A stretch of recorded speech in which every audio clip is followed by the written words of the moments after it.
Ben, it's November and it's still pretty hot, just like the Ohio hockey team. Yeah, but some teams are starting to cool down like the weather should be. We're talking football, we're talking volleyball, we're talking much, much more right here on Ohio Sports Zone.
Welcome into Ohio Sports Zone, joined along the always trusty Alex Utano. My name is Ben Mitchell, and we will start right out on the volleyball court where the Ohio University volleyball team has gotten off to a good start on this year, but has cooled down just a bit, losing 2 weekends ago at Northern Illinois, getting swept 3-0, and then this past weekend dropping their first game on Friday at Miami, getting swept 3-0. And these were the first back-to-back losses of the season for the team that's 20-5 right now. However, their last game, they were able to bounce back nicely with a 3-0 sweep over Bowling Green State University. Shelby Walker continued to lead the team in kills, 14 during that game, as well as 223 on the season, which leads the team. Abby Gillen doing great with 32 assists and 15 digs, and she continues to have just an absolutely stellar season. And you like to see that big, powerful bounce back after a 2-loss performance by this team, because they're a little worried since they didn't win any sets over the course of 2 games for this powerhouse team, but they were able to bounce back nicely. They were calm under pressure, and they got the win they so desperately needed. They made the statement, and now they're back on track. Well, yeah, you could see the difference in how they performed at Miami and then against Bowling Green the very next day. Miami limited Ohio to a .37 attack percentage. That's 29 kills to 24 errors. Flash ahead one day, and they improved to a .256 attack percentage. That's 40 kills on 10 errors. I mean, that's such a vast improvement. And then you see Miami getting off to an early 20-12 leads in both sets to start out that Friday game. Ohio turns it right around and gets off to a 17-9 start in the first set of Saturday's game against Bowling Green. It's just the polar opposite in what they saw Friday and what they saw Saturday. Dion Webb said after Friday's game their confidence was a little shaken. They needed time to come back and get things going. Saturday's game, he felt like the team took a huge step in the right direction, getting that sweep over Bowling Green and regaining that posture they've always had in the MAC where they're the dominant team and they're going to come in and take care of business. Well, the volleyball team only has 4 games left. They're actually playing right now against Kent State. We wish them the best of luck, but now we're going to head to the ice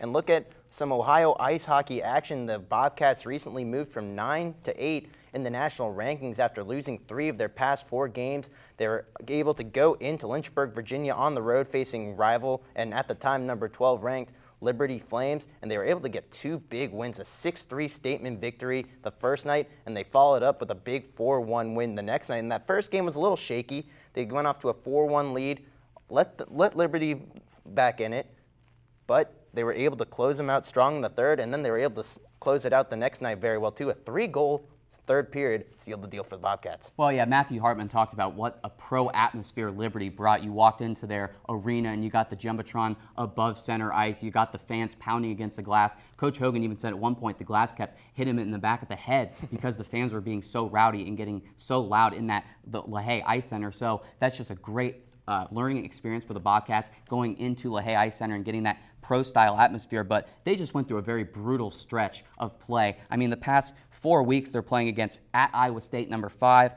Lindenwood, and then you go at Illinois and at Liberty, and they come away 5-2-1. I mean, that's something that you can be very impressed about if you're the head coach of Ohio hockey. I mean, that's a very tough stretch, and they were able to come through it and really set themselves up for this next stretch of play at Byrd Arena.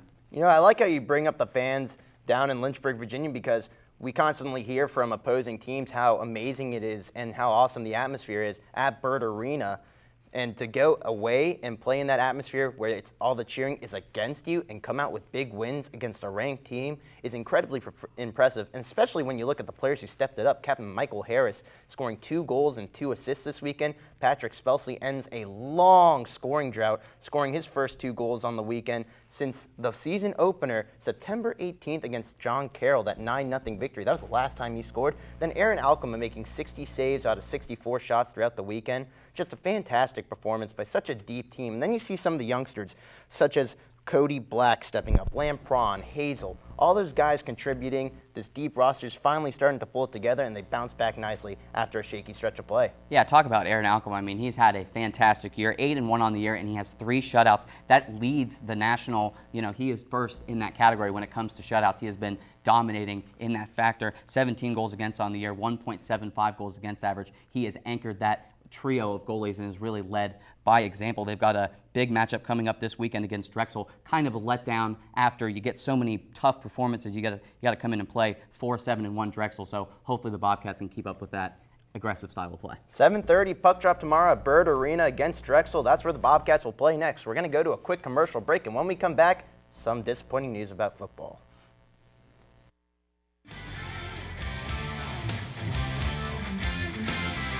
So, I'm kind of new here, but I've noticed a trend.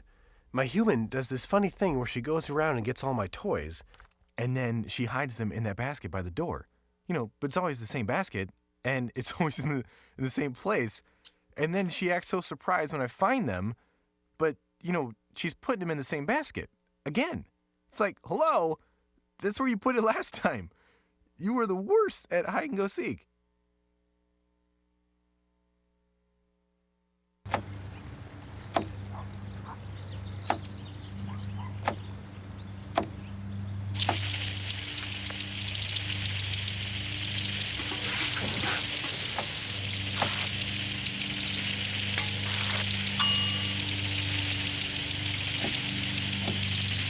Clean kitchen surfaces, utensils, and hands with soapy water. 1 in 6 Americans will get sick from food poisoning this year. Keep your family safer. Check your steps at foodsafety.gov.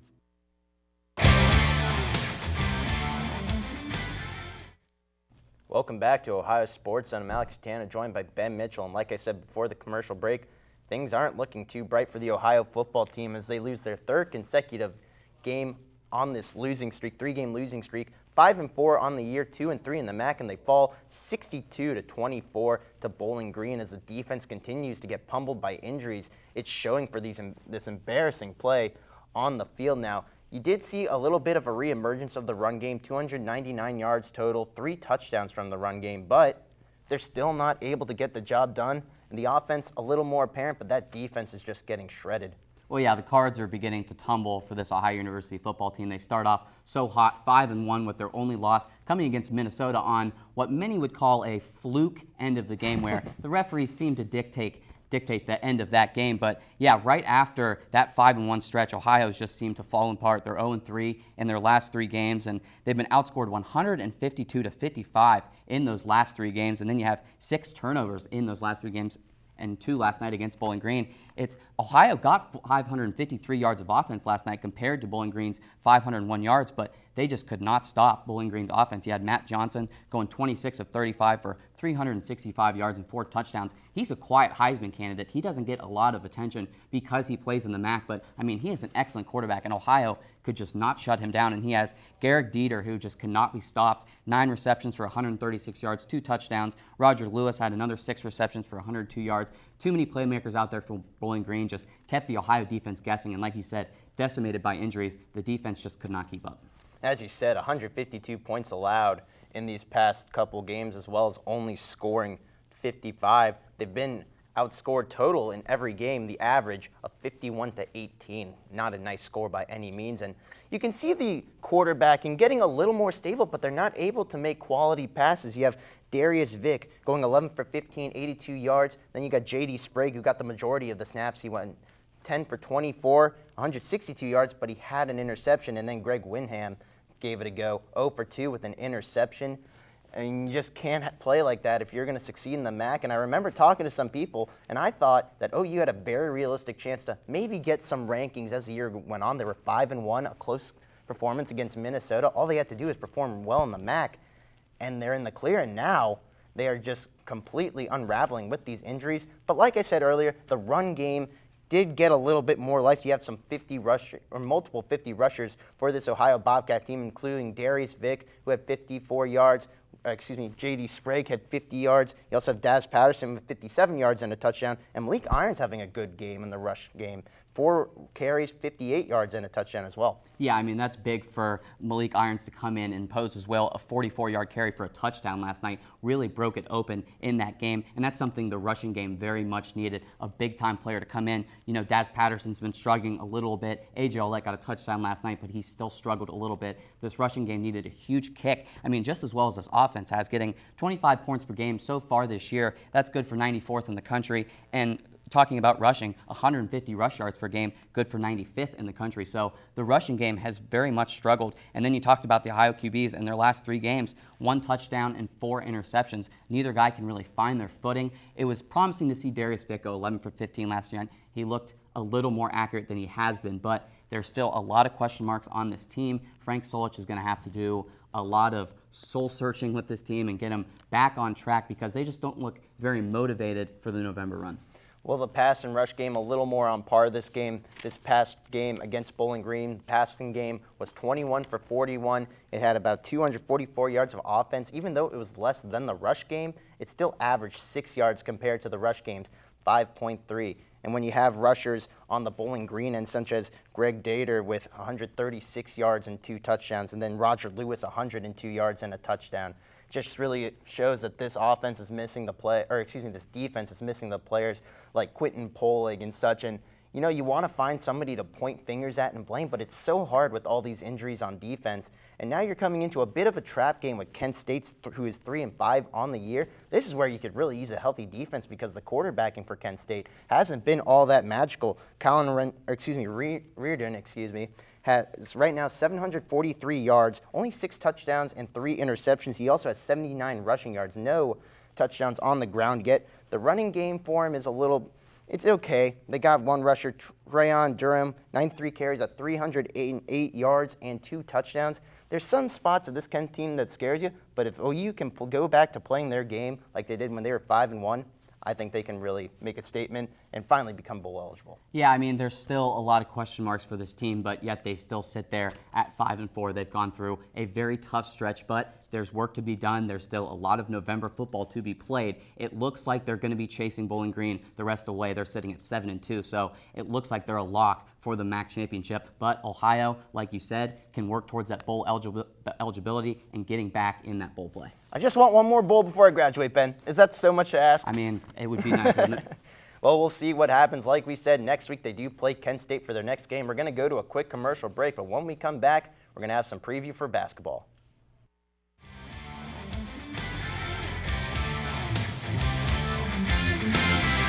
So, I'm kind of new here, but I've noticed a trend.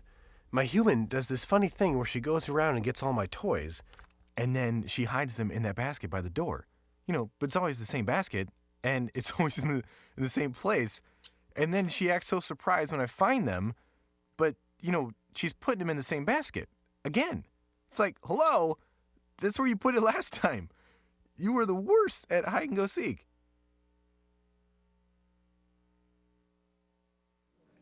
I didn't see you there. Ever wonder what really happens in the world? Ever wonder what the media is keeping from you? Well, look no further than AVW's News Time for all your answers. Ohio University's most reliable source of unreliable news. All news, all the time, none of the facts. All made possible by AVW Productions. You can trust us. We're professionals.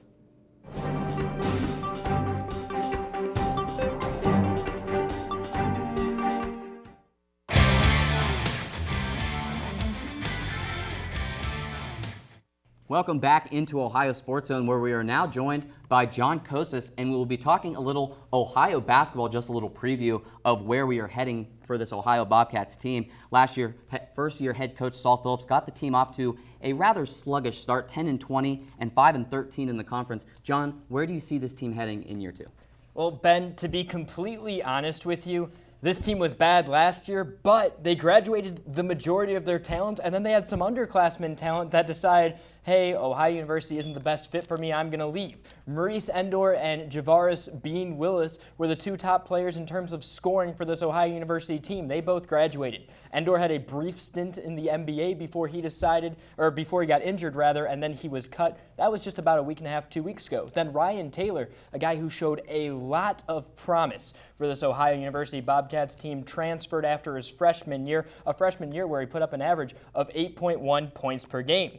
All in all, those three and adding Stevie Taylor scored 45 points a game. These Bobcats only scored 67 points per game. Who's going to be the next person to really step up and score for this Bobcats offense? Because last year at times, scoring was really what hurt them. They just were unable to get anything to fall on the offensive end. Well, John, I actually like that you asked that question, because that's exactly what I was going to ask you.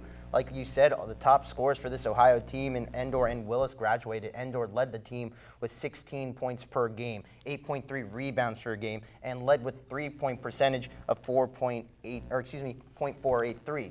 A fantastic shooter. Like you said, he was in the NBA for a brief stint of time. Javaris Willis with 14.8, second on the team, and Stevie Taylor with 7.6 points, 2.7 assists. John, from the young players and those who are coming in as a freshman, who do you think needs to step it up to make sure this team has at least some success this season? Alex, there are two guys that I'm going to look at specifically. One is a returner to this team, and the other is new to this team. The returner is Antonio Campbell. He knows the system, and in addition to that, he's a guy who is a big body who can absorb some rebounds. Last year, he scored 10 points per game. He had 7.6 boards a game. The next one's a transfer from Michigan State. He sat out last year, but Kenny Kaminsky averaged 4.9 points per game. He got a couple of boards every single game, but he only played 12 minutes. That's going to change because Michigan State is a much better basketball team than this Ohio University team. I think he could be the lead scorer for this Ohio team. He's got a big frame, 6'8", and he's got a lot of athleticism, allowing him to drive to the lane and make good cuts, something that was really absent from the offense last year, as a lot of guys try to be three-point shooters and heroes. Yeah, we'll keep an eye on Kenny Kaminsky, one of those players that could step up and be one of those big X factors for Ohio. But speaking about Antonio Campbell, Coach Phillips said he's so immensely talented, and he's one of those guys that could just pick up anything and be good at it. He said he could just pick up a golf club and be on the PGA Tour in a year from there. So it's just one of those guys that could really fit in. And could you think be that number one scorer for Ohio if Kenny Kaminsky doesn't be that, come in and fill that role? Do you think Antonio Campbell could be that guy, one of two returning starters for the squad this year? If Kaminsky doesn't shell out, I definitely agree with you. I think Campbell's the next guy in line. That's why I was mentioning him. He is very talented, but here's the problem. His athleticism is not top-notch. By athleticism, I mean his foot speed. His ability to spin around and get wide-open shots just isn't there. The speed part of his game just isn't top-notch. I think if he gets open, if you have some screen and rolls that protect him and drive him towards the basket, he might be the lead factor on this team. The question is, how do you incorporate him into a system that previously was very spot-up shooter and very isolation-friendly? Now, John, last year the Ohio Bobcats went a miserable 5-13 in the MAC, and in years past we've seen the Bobcats really take favor to that part of their schedule where they usually dominate en route to a good run in the MAC tournament. What are they going to really need to do to change their game to make sure they don't have such a bad record in the MAC this year? Well, I think it really starts off with how they play before they get into MAC scheduling. When I'm talking about that, I'm talking about starting off this weekend, Saturday, Dad's Weekend. It opens up an exhibition game against Indiana Tech. Indiana Tech's 2-0 this year in the preseason, and they've scored 90-plus points in both of their games. Now, they have not played very good opponents. Wilberforce of Ohio University and Roosevelt University. Dominique Walls is going to be a guy to look out for, though. He's got a lot of talent. He scores about 20 points per game. He's got 10 rebounds per game, and he makes his shots 65% of the time. If Ohio can get a 20-point win here or a 30-point win, just like they did last year against Appalachian State, I think it starts getting the ball rolling, building up some confidence, which they'll need when Florida Gulf Coast comes to Athens next weekend, because that's the first regular season game. And I think we all remember what happened last year when Ohio went down to Fort Myers to play Florida Gulf Coast. It was not a pretty result. So this Ohio team's going to really want to try and take advantage of the fact that Florida Gulf Coast had Brett Comer graduate, their top assist man and their second scorer. Yeah, it'll be a great first test for Ohio going up against Indiana Tech, and it'll be a great season for them. Hopefully, Coach Phillips will get them moving in the right direction. We will take a quick commercial break, but when we come back, we'll be doing a little Throwback Thursday. Don't go anywhere.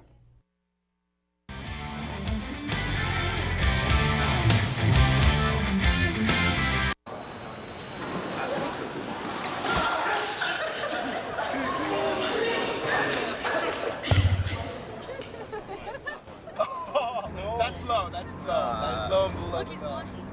Seriously. Okay.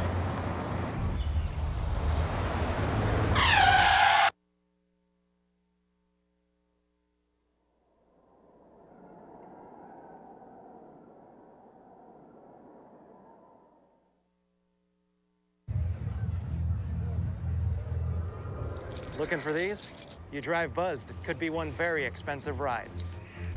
First, you gotta make bail. Then pay me to get your car back. Your insurance premiums will go through the roof. And my legal fees just keep adding up. All told, it could end up costing you $10,000. Nothing kills a buzz like getting pulled over for buzz driving, because buzz driving is drunk driving.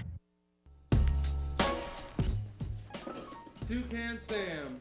What's it take to get some hunky construction equipment up in here, huh? I hope you're joking. I think we need to follow the advice of Jesus and get down, girl. Go ahead, get down. Please state your name and the role you're auditioning for. Hi, my name is Christopher Walken. What if it is Loch Ness Monster? I mean, I got some shopping to do at Whole Foods, but I'll join in. Welcome to my captain. I'm right then. I knew I was right.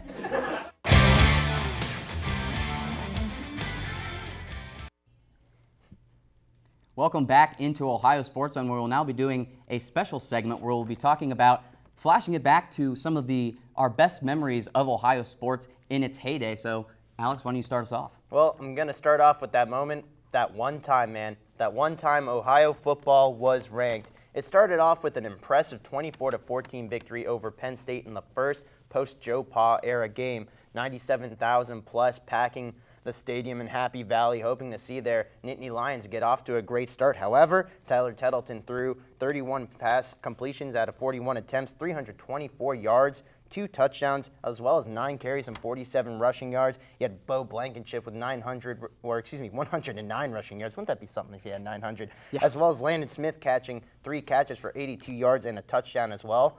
Then the Bobcats get off to a 7-0 roll, go to be ranked 23rd in the country after their bye week, and I was unfortunately at the only game they were able to play ranked. It was at Oxford against Miami University. Down at the 9-yard line, Tyler Tettleton has the ball down by 3. You have 2 choices with 9 seconds left. You either spike the ball or you get that quick pass off. Tettleton decides to scramble, forgetting how many timeouts he has. He gets stopped.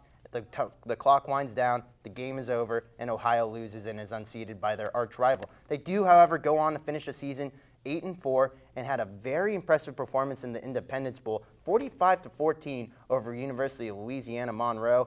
But I'll tell you, there has never been a time to be a Bobcat than during that season. The stadium was packed, the fans are staying for the whole game.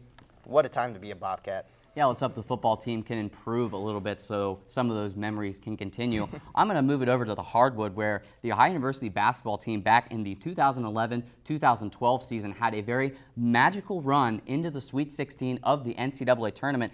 They started off having a fantastic record, 30-7 on the year. One of their big losses early on in that season was at number 7 Louisville, where they just lost 59-54. That's when some people started to respect this Ohio University program and started to think that they may be serious in the MAC. And then getting into the MAC regular season, they cruised right along, swept the MAC tournament, beating Akron in the championship in a thriller, 64-63, to clinch their bid into the NCAA tournament. And in that round of 64, they got Michigan, who I don't know if you remember before that game, Michigan was talking a lot of smack about just easily cruising by Ohio. And guess what? Ohio came out led by DJ Cooper with 21 points and upset the 4th-seeded Michigan Wolverines 65-60, moving on to the round of 32, but they weren't done there. They defeated USF, a step down from Michigan, but still a very quality opponent, getting that win 62-56, led by Walter Offit, moving into the Sweet 16, where they faced the number 2 ranked North Carolina Tar Heels,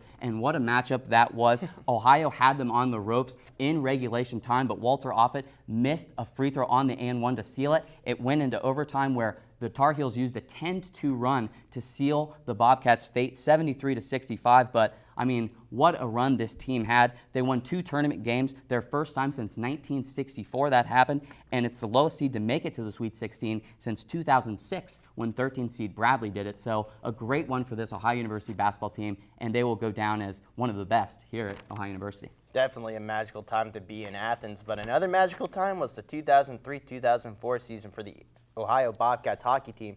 That is their last time they have won the national title. The Bobcats that year won 32-7-2, 16-1-1 in the CSCHL, and Coach Dan Morris, young at the time, led the Bobcats to a victory. And a fun fact about that win, that was the first time, once Coach Mo was able to secure the win, that's the first time ever that a person has won an ACHA national title, not only as a player, but as a coach as well. So it was a history-making season, not only for the Bobcats winning, but to achieve such a really impressive feat. Coach Dan Morris, one of the legends here, coaching-wise for Ohio hockey. That's just another story in his storied legacy. Well, yeah, but from the way Coach Hogan has been coaching this Ohio team, I'm sure they're definitely in line to make some more Throwback Thursday memories for some future broadcasts. My next Throwback Thursday is to the person the stadium is named after here, the football team, Don Peden, who had a great era at Ohio University from 1924 to 1946. He played at Illinois, playing both football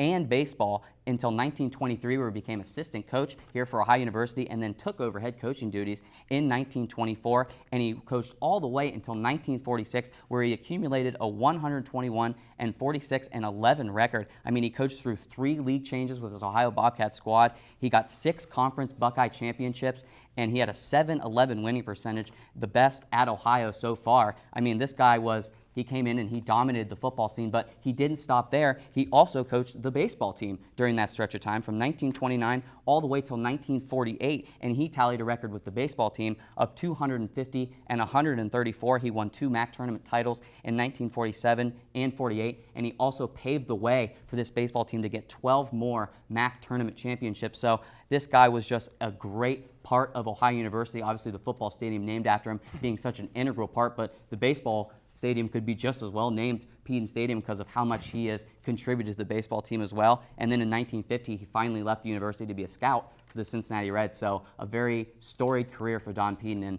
a very celebrated person here at Ohio. We're going to stay on that baseball track for one last flashback. Is the last time the baseball team had a winning season before 2015. That was 2012 when they went 28-27. It was the last season for head coach Joe Carbone, who finished up 24 years at Ohio University, totaling 689 wins, the most in program history, and 611 losses. Well, that's all the time we have for Ohio Sports. And for Ben Mitchell, I'm Alex Utano. For all of us on the crew and the cast, you stay classy, Athens.